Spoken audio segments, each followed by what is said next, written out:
வணக்கம். ரொம்ப சந்தோஷமாக இருக்குது எனக்கும் சரி, எங்கள் மொத்த டீமுக்கும். நாங்கள் எல்லோரும் இப்போ தான் ஒருத்தருக்கு ஒருத்தர் ஃபோன் பண்ணி விஷ் பண்ணிக்கிட்டு இருந்தோம். ரொம்ப சந்தோஷமாக இருக்குது. முக்கியமாக ஒரு விருது வருதுன்றதே ரொம்ப பெரிய விஷயம். ஏன்னா தேசிய லெவலில் அங்கீகரிக்கப்பட்ட நேஷ்னல் அவார்ட்ஸ்னு சொல்லக்கூடிய தேசிய விருதுகள் கிடைக்கிது. ஒரு விருதுன்றதே பெரிய விஷயம். 3 விருதுகள் கிடச்சிருக்கு. எம்எஸ் பாஸ்கர் சாருக்கு பெஸ்ட்டு சப்போர்ட்டிங் ஆக்டர் மேல் கேட்டகரியிலையும், பெஸ்ட்டு ஸ்க்ரீன் ப்ளே கேட்டகரியில் இயக்குனர் ராம் அவர்களுக்கு கிடச்சிருக்கு. ரொம்ப ரொம்ப சந்தோஷமாக இருக்குது. முக்கியமாக இந்த படத்தோட ஸ்க்ரீன் ப்ளே அதுக்கு விருது கிடச்சிருக்கு அப்படின்னும் போது ரொம்ப சந்தோஷமாக இருக்குது. அதே மாதிரி எம்எஸ் பாஸ்கர் சார், நான்லாம் அவர் கூட நடிக்கும்போது அவரை ரசிச்சுட்டே இருப்பேன். அதனாலே ஒரு 2 டேக் போவோம்.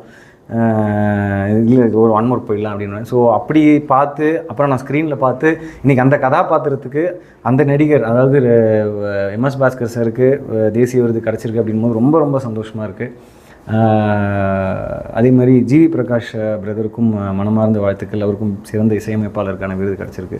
ஸோ தமிழ் சினிமா அடுத்தடுத்த கட்டத்துக்கு ஒரு கொண்டு போகிறதுல நம்ம எல்லாருக்குமே பங்கு இருக்குது. இண்டஸ்ட்ரியில் இருக்கக்கூடிய எல்லாருக்குமே பங்கு இருக்குது. ஸோ எல்லாருமே அவங்கவுங்க பெஸ்ட்டை எடுத்துகிட்டு வரும்போது இன்னும் நிறைய நல்ல கதைகள், நல்ல படங்கள், ஆடியன்ஸ் என்டர்டெயின் பண்ணுற விதமாகவும் சரி, நல்ல விஷயங்களை கொண்டு போய் சேர்க்குற விதமான ஒரு படங்களாகவும் சரி வெளியே வரும். ஸோ இந்த மாதிரி ஒரு விருது கிடைக்கும்போது ஒரு ஊக்கம், பெரிய ஊக்கத்தை கொடுக்குது. ஒரு நல்ல விதமான ஒரு பொறுப்பையும் கொடுக்குது. ஸோ ரொம்ப சந்தோஷம், ரொம்ப நெகிழ்வாக இருக்குது, ரொம்ப மகிழ்ச்சியாக இருக்குது. இந்த படத்துக்கு விருது கிடைக்கும்னு எதிர்பார்த்தீங்களா சார்? இல்லைங்க, அது எல்லாருமே கேட்கும்போது எல்லாருக்குமே ஸ்டாண்டர்டான பதில் தான் அது. இதில் அப்படிலாம் எதிர்பார்த்து எந்த படமும் யாருமே பண்ணுவாங்களான்னு எனக்கு தெரியல. பட் இந்த படம் பண்ணும்போது அப்படிலாம் நாங்கள் எதிர்பார்க்கல.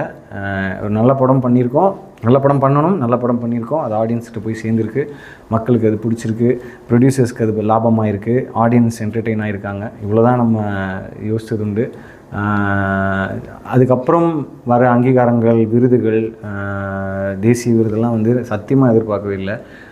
முன்னாடியே சொன்ன மாதிரி தான், ஒரு விருதை எதிர்பார்க்கல, 3எல்லாம் ரொம்ப சந்தோஷமாக இருக்குது.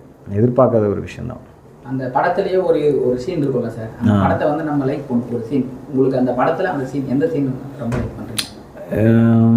2 சீன் இருக்குது. ஒரு சீன் வந்து நான் போயிட்டு அந்த பணத்தை வந்து அவருடைய ஆஃபீஸில் திருட்டுத்தனமாக அவருக்கே தெரியாமல் வச்சுட்டு வருவேன். இன்னொரு சீன் வந்து கடைசியில் வந்து கிளைமேக்ஸில் வந்து ஒரு சாரி கேட்டிருக்கலாம், புரியல, ஒரு கோவத்தில் ஏதோ பண்ணிட்டேன் அப்படின்னு சொல்லிட்டு எம்எஸ் பாஸ்கர் சார் சொல்லுவார். அதுக்கப்புறம் இல்லை என் மேலேயும் தப்பு இருக்குது சார் அப்படின்னு சொல்லிட்டு சொல்லுவேன். ஸோ அது ரொம்ப நெகிழ்வான ஒரு காட்சியாக இருந்தது.